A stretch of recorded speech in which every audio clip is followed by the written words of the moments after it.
ವೀಕ್ಷಕರೇ, ಬೆಂಗಳೂರಿನ ಲಾಲ್ಬಾಗ್ನಲ್ಲಿ 2026ರ ಏನು ಗಣರಾಜ್ಯೋತ್ಸವ ಇದೆಯೋ ಇದರ ಅಂಗವಾಗಿ ಪ್ರತಿ ವರ್ಷದಂತೆ ಫಲ ಪುಷ್ಪ ಪ್ರದರ್ಶನ ನಡೀತಾ ಇದೆ. ಈ ಬಾರಿ ತೇಜಸ್ವಿ ಅವರಿಗೆ ಇದು ಡೆಡಿಕೇಟೆಡ್ ಆಗಿದೆ. ನಾವು ನೋಡ್ತಾ ಇರ್ತಕ್ಕಂಥದ್ದು ಈಸ್ಟ್ ಗೇಟು. ಈ ಈಸ್ಟ್ ಗೇಟಿಂದ ಎಂಟ್ರಿಯನ್ನು ತಗೊಳ್ತಾ ಇದ್ದೀವಿ. ಎಂಟ್ರಿಯನ್ನು ತೆಗೆದುಕೊಂಡು ಆದ ನಂತರದಲ್ಲಿ ನಮಗೆ ಲಾಲ್ಬಾಗ್ ಸಸ್ಯ ತೋಟದ ಒಂದು ಬೋರ್ಡ್ ಕಾಣಿಸುತ್ತೆ. ಆ ನಂತರದಲ್ಲಿ ನಾವು ಹೋಗ್ಲಿಕ್ಕಿರ್ತಕ್ಕಂಥ ಈ ಸುಂದರವಾದಂಥ ಒಂದು ರಸ್ತೆಯು ಕೂಡ ನಮಗೆ ಸಿಗುತ್ತೆ. ಹೀಗೆ ರಸ್ತೆಯನ್ನು ದಾಟಿ ಹೋದ್ರೆ ಇದು ಎಂಟ್ರಿ, ಏನು ವೆಸ್ಟ್ ಗೇಟಿನ ಎಂಟ್ರಿ ಇದೆಯೋ ಎಂಟ್ರಿ ಇದು. ಟಿಕೆಟ್ ತೆಗೆದುಕೊಂಡು ಇಲ್ಲಿ ಒಳಗಡೆ ಹೋಗ್ತೀರಾ.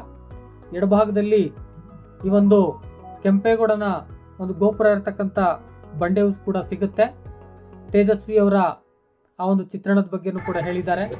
ಇದು ಆಲ್ರೆಡಿ ನಾನು ಏನು ಹೇಳಿದೆ ತೇಜಸ್ವಿ ಅವರ ಬಗ್ಗೆ ಮಾಡ್ತಿರ್ತಕ್ಕಂಥ ಈ ಚಿತ್ರಣಗಳನ್ನು ಇಲ್ಲಿ ತೋರಿಸ್ತಾ ಹೋಗ್ತಾರೆ.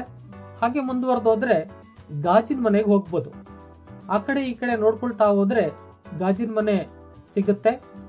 ಗಾಜಿನ ಮನೆ ಎಡಭಾಗದಲ್ಲಿ ಹೀಗೆ ಹಲವಾರು ಪ್ರಕೃತಿಗೆ ಸಂಬಂಧಪಟ್ಟಂಥ ಕೆಲವು ಚಿತ್ರಣಗಳನ್ನು ತೋರಿಸಿದ್ದಾರೆ.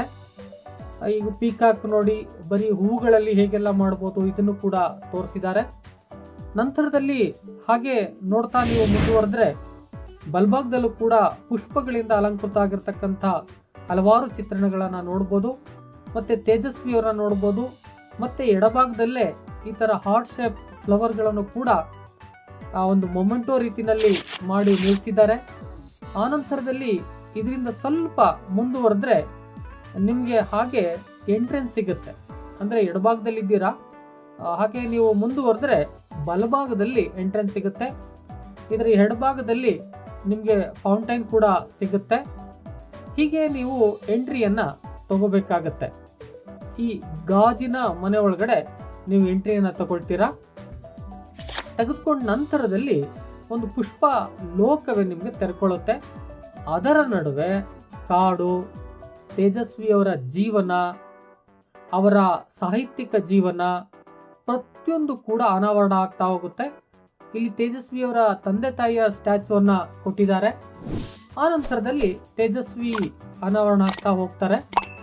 ಮೊದಲನೇದಾಗಿ ಹೀಗೆ ಅವರು ಛಾಯಾಚಿತ್ರದಲ್ಲಿ ಅಥವಾ ಛಾಯಾಗ್ರಹಣದಲ್ಲಿ ಬಹಳ ಅದ್ಭುತವಾದ ಕೆಲಸವನ್ನು ಮಾಡಿರೋದ್ರಿಂದ ಸಂಪೂರ್ಣ ಚಿತ್ರಣವನ್ನು ಕೊಡ್ತಾರೆ.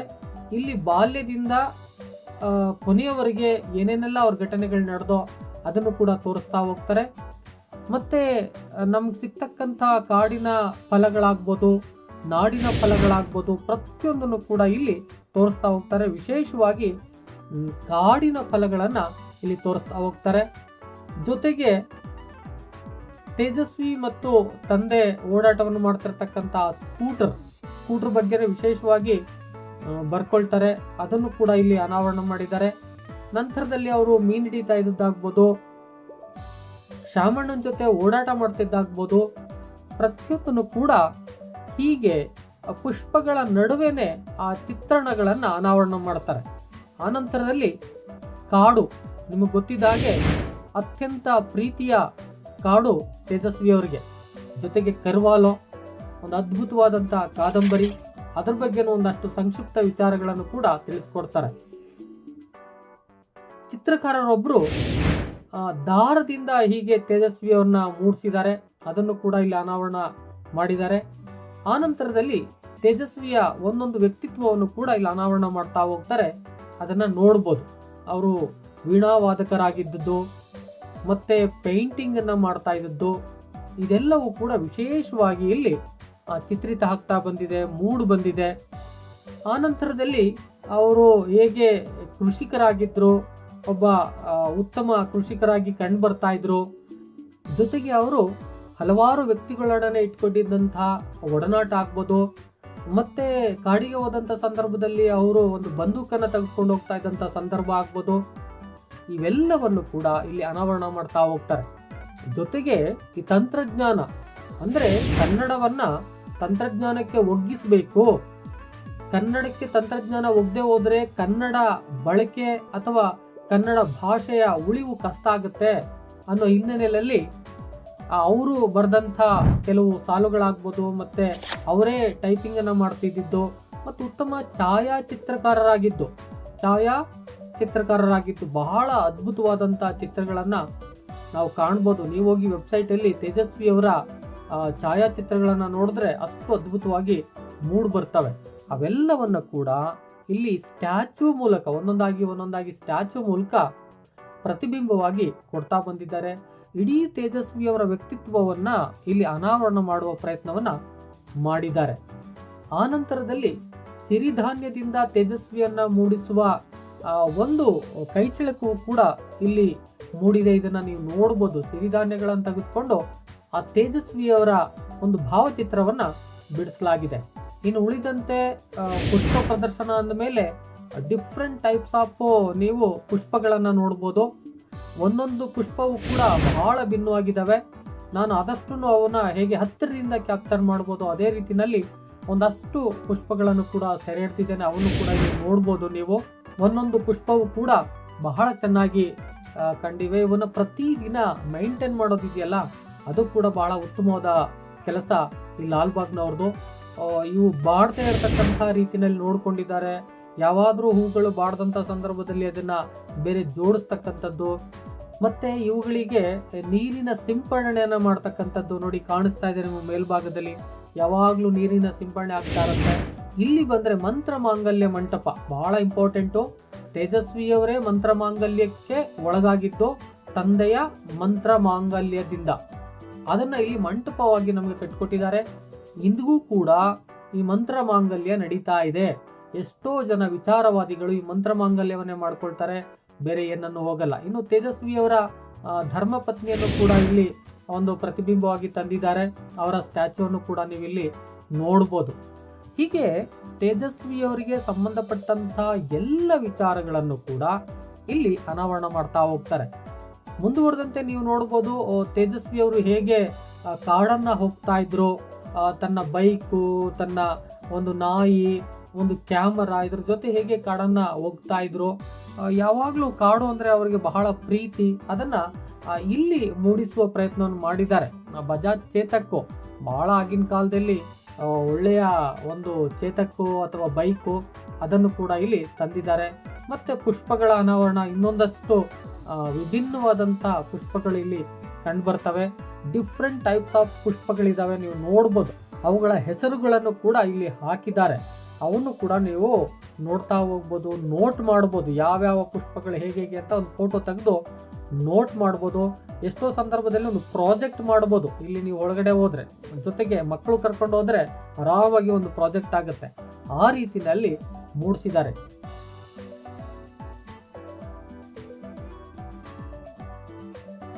ಉಳಿದಂತೆ ನೀವು ಹೊರಗಡೆ ಬರ್ತಿದ್ದ ಹಾಗೆ ಆ ಮಂಟಪದ ಮುಂಭಾಗದಲ್ಲಿ ನೀವು ನೋಡ್ತೀರಾ ಸೂರ್ಯಕಾಂತಿ ಹೂಗಳು ಹೇಗೆ ಹರಳಿ ನಿಂತಿವೆ ಅಂತಕ್ಕಂಥದ್ದು.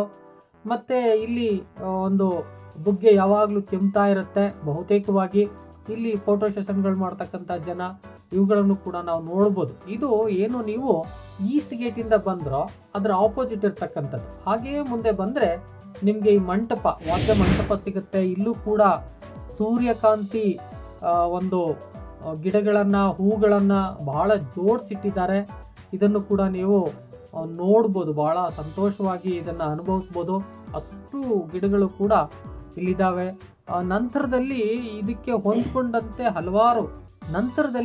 ಹೊಂದಿಕೊಂಡಂತೆ ಇನ್ನು ಗುಲಾಬಿ ತೋಟವನ್ನ ನೋಡ್ಬೋದು. ಹಲವಾರು ಈ ತರದ ಒಂದು ಏನು ಯಾವಾಗ್ಲೂ ಇರ್ತಕ್ಕಂಥ ಒಂದು ಹೂಗಳ ಒಂದು ಸಾಲುಗಳನ್ನ ನೋಡ್ಬೋದು. ಇದೆಲ್ಲ ಸಹಜವಾಗಿರ್ತಕ್ಕಂಥದ್ದು. ಅಲ್ಲಿ ಏನು ಗಾಜಿನ ಮಂಟಪದಲ್ಲಿ ಆ ಒಂದು ಹೂವಿನ ಒಂದು ಚಿತ್ರಣವನ್ನು ತಂದಿದ್ದಾರೋ ಅದೆಲ್ಲ ಈಗ ಮಾಡಿರ್ತಕ್ಕಂಥದ್ದು. ಆದರೆ ಇವು ಸದಾಕಾಲ ಲಾಲ್ಬಾಗಲ್ಲಿ ಕಂಗೊಳಿಸ್ತಕ್ಕಂಥವು, ಆ ಲಾಲ್ಬಾಗ್ಗೆ ಮೆರುಗನ್ನ ಕೊಡ್ತಕ್ಕಂಥವು ಇವೆ. ಅದ್ರ ಜೊತೆಗೆ ಇಲ್ಲಿ ನೋಡ್ಬೋದು ಹಲವು ಆ್ಯಡ್ಗಳು ಬಂದಿವೆ, ಅಡ್ವರ್ಟೈಸ್ಮೆಂಟ್ಗಳು ಬಂದಿವೆ. ಯಾವುದೋ 45 ಸಿನಿಮಾದ ಬಗ್ಗೆ ಬಂದಿದೆ, ಕಾಂತಾರದ ಬಗ್ಗೆ ಬಂದಿದೆ.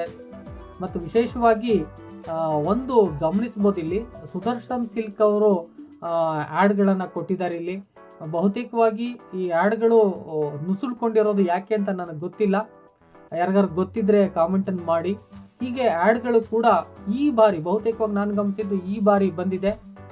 ಅದನ್ನು ಹೊರತಾಗಿ ಜನ ಬಹುತೇಕವಾಗಿ ಈ ಒಂದು ಪುಷ್ಪ ರಾಶಿಗಳನ್ನು ನೋಡ್ತಾ ಏನು ವೈವಿಧ್ಯವಾದಂಥ ಗಿಡಗಳು ಮರಗಳು ಇಲ್ಲಿ ಕಾಣಿಸ್ಕೊಳ್ತಾವೋ ಅವುಗಳನ್ನೆಲ್ಲವನ್ನ ನೋಡಿ ಕಣ್ತುಂಬ್ಕೋಬೋದು, ಅಷ್ಟು ಮೆರುಗು ಇಲ್ಲಿದೆ. ಹಾಗೆಯೇ ನೀವು ಒಂದು ಸ್ವಲ್ಪ ರೌಂಡ್ ಹೊಡ್ಕೊಂಡು ಬಂದರೆ ನೀವು ಈ ಒಂದು ನರ್ಸರಿಗಳನ್ನು ನೋಡ್ಬೋದು.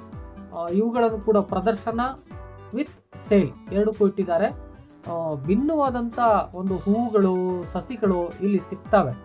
ಇವುಗಳನ್ನು ಬೇಕಾದವರು ಕೊಂಡ್ಕೋಬೋದು. ನೋಡಿ, ಇದು ಭಿನ್ನವಾದಂಥ ಒಂದು ಗಿಡ. ಇದು ನೋಡಿ ಹೂ ಥರನೇ ಬಿಡುತ್ತೆ.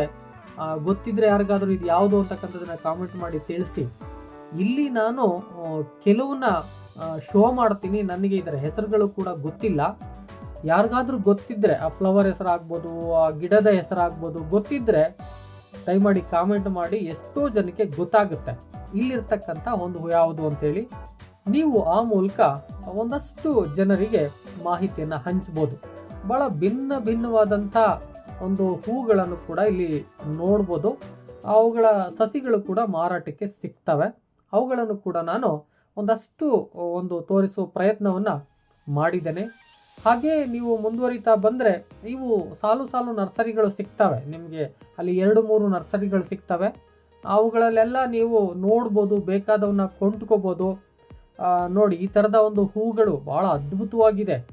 ನಾನು ಆದಷ್ಟು ಕ್ಲೋಸ್ ಆಗಿಗಳನ್ನು ಕ್ಯಾಪ್ಚರ್ ಮಾಡೋಕ್ಕೆ ಪ್ರಯತ್ನ ಮಾಡಿದ್ದೀನಿ. ಅದ್ಭುತವಾದಂಥ ಒಂದು ಹೂಗಳು ಸಿಗ್ತವೆ. ಮನೆಗಳಲ್ಲಿ ಬೆಳೆಸಿದ್ರಂತೂ ಒಂದು ಮನೆಗೆ ಸೊಬಗನ್ನೇ ಕೊಡ್ತವೆ. ಅಷ್ಟು ಎಕ್ಸಲೆಂಟ್ ಆಗಿದ್ದಾವೆ ಹೂಗಳೆಲ್ಲ. ಬೇಕಾದವರು ಕೊಂಡ್ಕೊಬಂದು ಅವುಗಳನ್ನು ಮನೆಗಳಲ್ಲಿ ಬೆಳೆಸ್ಬೋದು. ಇಂಡೋರು, ಔಟ್ಡೋರು, ಸೆಮಿ ಇಂಡೋರು ಇವೆಲ್ಲವೂ ಕೂಡ ಸಿಗ್ತವೆ. ಈ ಒಂದು ಫ್ಲವರ್ ಬಗ್ಗೆ ನನಗೆ ಗೊತ್ತಿಲ್ಲ. ಗೊತ್ತಿದ್ರೆ ಯಾರು ಕಾಮೆಂಟ್ ಮಾಡಿ. ಬಹುತೇಕವಾಗಿ ಈ ಒಂದು ಸಾಲು ಬಂದಾಗ, ಹೂಗಳ ಬಗ್ಗೆ ಬಂದಾಗ ಆದಷ್ಟು ಕಾಮೆಂಟ್ ಮಾಡಿ, ಈ ಹೂವು ಇದು ಅಂತಕ್ಕಂಥದ್ದನ್ನು. ಆಗ ಒಂದಷ್ಟು ಜನಕ್ಕೆ ಇದನ್ನು ತಿಳ್ಕೊಳ್ಳೋಕೆ ಸಾಧ್ಯ ಏನಿಲ್ಲ. ಆ ಒಂದು ಹೂ ಬಂದಂಥ ಸಂದರ್ಭದಲ್ಲಿ ಅದು ಎಷ್ಟು ನಿಮಿಷ ಸೆಕೆಂಡ್ಗೆ ಬಂತು ಅದನ್ನು ನೀವು ಕಾಮೆಂಟಲ್ಲಿ ಹಾಕ್ಬೋದು, ತೊಂದರೆ ಇಲ್ಲ. ಹಾಗೆ ಹಾಕಿದ್ರೆ ತಕ್ಷಣದಲ್ಲಿ ಈ ಹೂವು ಅಂತಕ್ಕಂಥದ್ದು ಗೊತ್ತಾಗುತ್ತೆ, ಪಬ್ಲಿಕ್ ಗೊತ್ತಾಗುತ್ತೆ. ಮತ್ತು ಇದನ್ನು ನೋಡಿ, ಚಿಕ್ಕ ಗಿಡದಲ್ಲೇ ರಾಶಿ ನಿಂಬೆ ಹಣ್ಣುಗಳು ಮನೆಗಳಲ್ಲಿ ಬೆಳೆಸ್ಕೊಬಿಟ್ರೆ ಸಾಕಿದೋ ನಮ್ಮ ಮನೆಗೆ ಎಷ್ಟು ಬೇಕೋ ಅಷ್ಟು ನಿಂಬೆ ಹಣ್ಣು ಆಗುತ್ತೆ, ಆ ಥರದ್ದು. ಇನ್ನು ಬಂದಂತೆ ಅಂಗಡಿ ಮುಂಗಟ್ಟುಗಳು ಕಾಣಿಸ್ತವೆ. ಇದೆಲ್ಲ ಹೊಟ್ಟುಗಳಲ್ಲಿ ಮಾಡಿರ್ತಕ್ಕಂಥ ಒಂದು ಲೋಟಗಳು, ಪಾತ್ರೆಗಳು, ಹೊಟ್ಟಲ್ಲಿ. ಇದರಲ್ಲಿ ಯಾವುದೇ ಬೇರೆ ವಸ್ತುಗಳಿಲ್ಲ.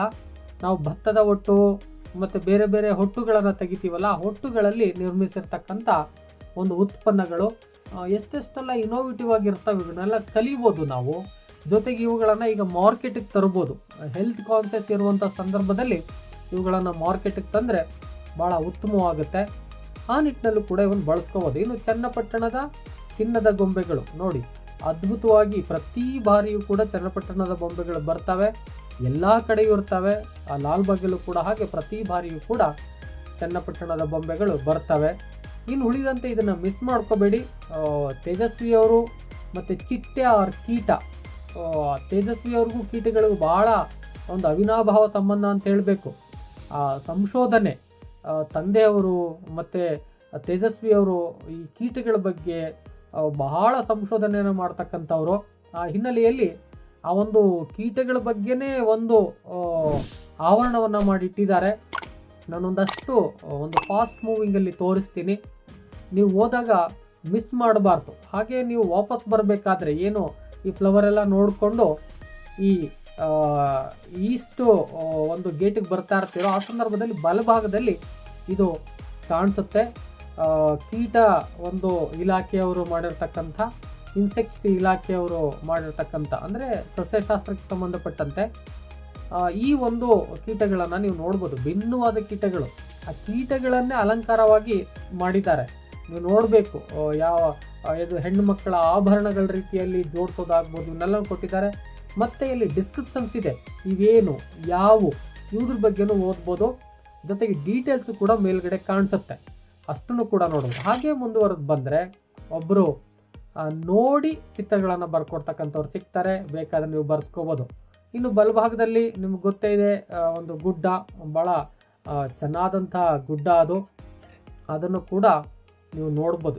ಇನ್ನು ಹಾಗೆ ಎಡಗಡೆಗೆ ಬಂದಂತೆ ನೀವು ಬೋನ್ಸಾಯಿ ಮರಗಳನ್ನು ನೋಡ್ಬೋದು. ಅದಕ್ಕೆ ಒಂದು ಜಾಗವನ್ನು ಮಾಡಿದ್ದಾರೆ, ಭಾಳ ಅದ್ಭುತವಾಗಿರ್ತವೆ ಇವುಗಳನ್ನು ನೋಡಿ. ದೊಡ್ಡ ದೊಡ್ಡ ಮರಗಳು ಈಗ ನೋಡ್ತಾ ಇದ್ದೀರಲ್ಲ, ಸಣ್ಣ ಮರಗಳಾಗಿರ್ತವೆ. ನಿಮ್ಮ ಮನೆಗಳಲ್ಲೇ ದೊಡ್ಡ ಮರವನ್ನು ಬೆಳೆಸ್ಬೋದು, ಆ ರೀತಿಯಲ್ಲಿ ಇರ್ತವೆ. ಅವುಗಳ ನೇಮನ್ನು ಕೂಡ ಹಾಕಿರ್ತಾರೆ. ಇಲ್ಲೊಂದಷ್ಟು ನಾನು ಹಾಗೆ ಸುಮ್ಮನೆ ಕ್ಯಾಪ್ಚರ್ ಮಾಡಿದ್ದೀನಿ. ಆ ಒಂದು ಹೇಗೆ ಅವುಗಳನ್ನು ತೋರಿಸಿದ್ದಾರೆ ಅಂತಕ್ಕಂಥದ್ದನ್ನು ನೀವು ನೋಡ್ಕೋಬೋದು. ದೊಡ್ಡ ದೊಡ್ಡ ಮರಗಳ ಥರ ಇರ್ತವೆ, ಆದರೆ ಅವು ನೋಡಿದ್ರೆ ಸಣ್ಣ ಮರ, ಒಂದು 2 ಅಡಿ 2.5 ಅಡಿ ಇಷ್ಟೇ. ಆದರೆ ಅವು ನೋಡಿದ್ರೆ 100 ವರ್ಷ 200 ವರ್ಷ ಆಗಿರ್ತಕ್ಕಂಥ ಮರಗಳ ರೀತಿ ಇರ್ತವೆ. ಹೀಗೆ ಇವುಗಳೆಲ್ಲವನ್ನ ಕೂಡ ನೀವು ನೋಡಿಕೊಂಡು ಒಂದು ದಿನದ ಮಟ್ಟಿಗೆ ಲಾಲ್ಬಾಗನ್ನು ಎಂಜಾಯ್ ಮಾಡಿಕೊಂಡು ಬರ್ಬೋದು, ಏನು ತೊಂದರೆ ಇಲ್ಲ. ವಿಶೇಷವಾದಂಥ ಅನುಭವ ಆಗುತ್ತೆ, ಜೊತೆಗೆ ವಿಶೇಷವಾದಂಥ ವಾತಾವರಣ ನಿಮಗೆ ಸಿಗುತ್ತೆ. ಸಿಟಿಯ ಒಳಗಡೆ ಏನು ಈ ಗಾಳಿ ಮಲಿನ ಆಗಿದೆಯೋ ಸಂಪೂರ್ಣವಾಗಿ ಅದರಿಂದ ನೀವು ಹೊರಗಿರ್ತೀರ. ಅಷ್ಟು ಒಂದು ಅದ್ಭುತವಾದಂಥ ಈ ಒಂದು ಲಾಲ್ಬಾಗ್ ಫಲಪುಷ್ಪ ಪ್ರದರ್ಶನ ನಿಮಗೆ ದೊರಕುತ್ತೆ. ಇದನ್ನು ಹೊರತುಪಡಿಸಿದಂತೆ ನಿಮಗೆ ಕೆರೆ ಅದೆಲ್ಲ ಸಿಗುತ್ತೆ, ನೋಡ್ಕೋಬೋದು ನೀವೆಲ್ಲ. ನಾನು ಅದೆಲ್ಲವನ್ನು ಕ್ಯಾಪ್ಚರ್ ಮಾಡಲಿಲ್ಲ. ಹಾಗೆ ನೀವು ಕೆರೆಯಲ್ಲೂ ಕೂಡ ನೋಡ್ಕೊಂಡು ಬರ್ಬೋದು. ಉಳಿದಂತೆ ಎಕ್ಸಿಟ್ಗೆ ಬಂದರೆ ಸೇಮ್ ಆ ಒಂದು ಈಸ್ಟು ಒಂದು ಏನು ಎಂಟ್ರಿ ಇದೆ ಅಲ್ಲಿ ಎಕ್ಸಿಟ್ಗೆ ಬಂದರೆ ಈ ಥರ ಬೃಹದಾಕಾರದ 2 ಮಣ್ಣಿನ ಪಾತ್ರೆಗಳು ಕಾಣಿಸ್ತವೆ. ಆ ಕಡೆ ಈ ಕಡೆ ದೊಡ್ಡ ದೊಡ್ಡದಾಗಿ 2 ಇಟ್ಟಿದ್ದಾರೆ, ಪಕ್ಕದಲ್ಲೂ 2 ಇಟ್ಟಿದ್ದಾರೆ. ಬಹುತೇಕವಾಗಿ ಒಂದು 4 ಅನ್ಬೋದು, ದೊಡ್ಡ ದೊಡ್ಡ ಗಾತ್ರದವು ಸಿಗ್ತವೆ. ಇವು ನೋಡಿಕೊಂಡು ಹೊರಗೆ ಬರ್ಬೋದು. ಜೊತೆಗೆ ಒಳಗೆ ಹೋಗಿ ಒಂದಷ್ಟು ತಿನಿಸುಗಳನ್ನು ಕೂಡ ತಿಂದು ಬರ್ಬೋದು, ವಿಶೇಷವಾದ ತಿನಿಸುಗಳನ್ನು ಕೂಡ ತಿಂದು ಬರ್ಬೋದು. ಹೀಗೆ ಎಂಜಾಯ್ ಮಾಡಿ, ತಪ್ಪದೆ ಆದಷ್ಟು ಬೇಗ ವಿಸಿಟ್ ಮಾಡಿ ಅಂತ ಕೇಳ್ಕೊಳ್ತಾ, ಈ ಒಂದು ಮಾಹಿತಿ ನಿಮ್ಗೆ ಇಷ್ಟ ಆಗಿದರೆ ಮತ್ತು ನಾನು ಫೋಟೋಗ್ರಫಿ ಏನು ಮಾಡಿದ್ದೀನಿ ಅದು ಇಷ್ಟ ಆಗಿದರೆ ತಪ್ಪದೆ ಕಾಮೆಂಟ್ ಮಾಡಿ. ಎಷ್ಟೋ ಜನಕ್ಕೆ ಬೇಕಾಗುತ್ತೆ, ದಯಮಾಡಿ ಶೇರ್ ಮಾಡಿ. ಜೊತೆಗೆ ವಿಡಿಯೋ ಇಷ್ಟ ಆಗಿದರೆ ಒಂದು ಲೈಕ್ ಮಾಡಿ. ಮತ್ತೊಂದು ಇನ್ಫಾರ್ಮೇಟಿವ್ ವಿಡಿಯೋ ಜೊತೆ ನಿಮ್ಮೊಟ್ಟಿಗೆ ಬರ್ತೀನಿ. ಅಲ್ಲಿವರೆಗೆ thank you all, love you all. Video ನೋಡಿದ ಪ್ರತಿಯೊಬ್ಬರಿಗೂ ಕೂಡ ಅನಂತ ಧನ್ಯವಾದಗಳು. ಮತ್ತೆ ಭೇಟಿ ಮಾಡ್ತಿರೋಣ.